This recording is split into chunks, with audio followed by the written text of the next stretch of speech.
Bayangkan Indonesia pada tahun 2024 sepeninggal Jokowi. Siapakah penggantinya? Apakah penerusnya bakal terus memajukan atau justru sebaliknya, menghancurkan lagi negeri ini? Rakyat teriakan Jokowi 3 periode, tapi mungkinkah?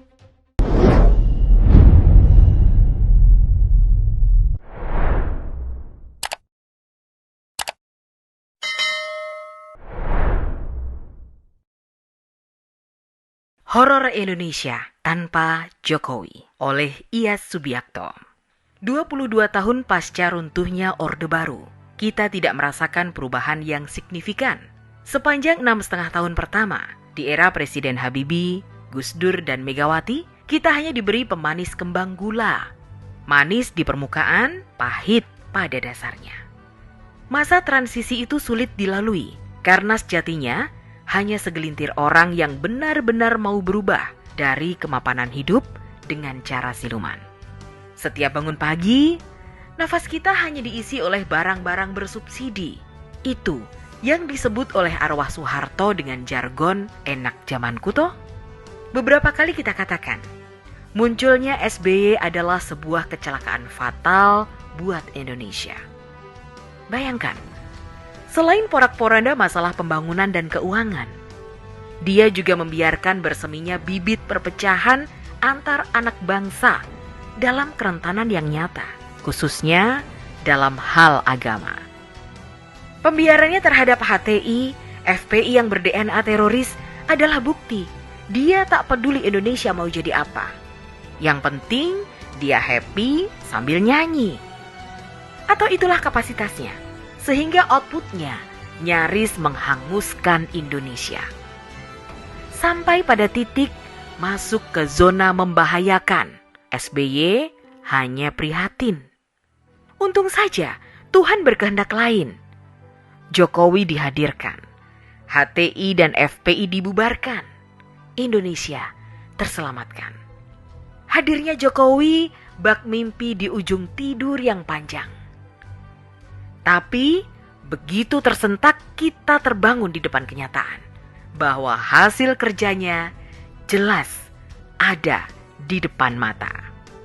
Jokowi benar-benar bekerja dan Indonesia seperti mendapat nutrisi dan transfusi darah baru, darah kebenaran. Ibarat terserang kanker stadium 4, Indonesia nyaris sekarat. Jokowi bak dokter spesialis. Dia mengenal anatomi Indonesia. Dia sentuh dari Aceh sampai Papua yang masih menyimpan rasa sakit akibat ulah Orba. Dan SBY yang tak mengubah apa-apa untuk bangsa besar ini. Malah badannya dia sendiri yang tambah melebar. Tapi kerjanya ambar. Jangan biarkan kopimu dingin. Bola liar sedang menggelinding. Demokrat adalah kuda jingkrak yang pelananya diperebutkan 2 joki. Kita lihat siapa yang akan bertahan duduk di atasnya, Muldoko atau AHY. Karena yang terjadi di sana akan mempengaruhi arah politik Indonesia. Saat ini ada 2 kutub tarik-menarik antara rakyat dan para pengkhianat. Rakyat mau Jokowi 3 kali. Pengkhianat maunya Jokowi berhenti. Lihat saja pancingannya di mana-mana. PKS, Amin Rais, dan ada juga umpan kepura-puraan seperti Nasdem. Kenapa mereka melempar isu itu? Ya karena mereka mengukur kekuatan dan jago yang akan dipasangkan. Secara politik, benar bahwa isu 3 periode dilempar oleh mereka sebagai umpan. Mereka berharap ditangkap Jokowi, kemudian di-smash balik. Serangannya bisa bermacam-macam.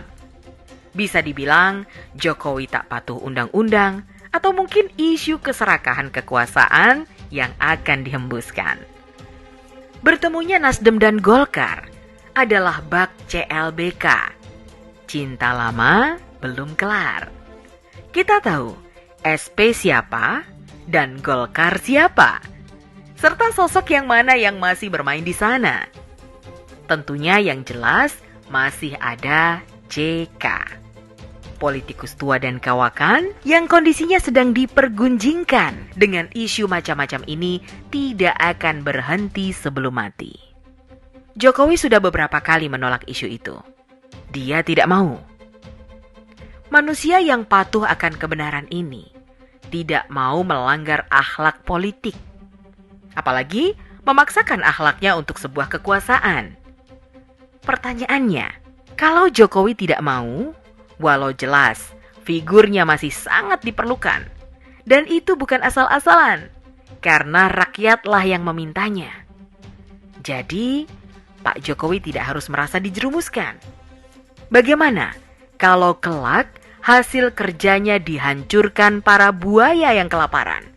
Karena selama Jokowi memimpin, mereka susah menelan tangkapan yang selama ini mereka santap beramai-ramai. Mereka menyantap APBN, APBD, sumber daya alam, BBM, ikan laut, dan seterusnya.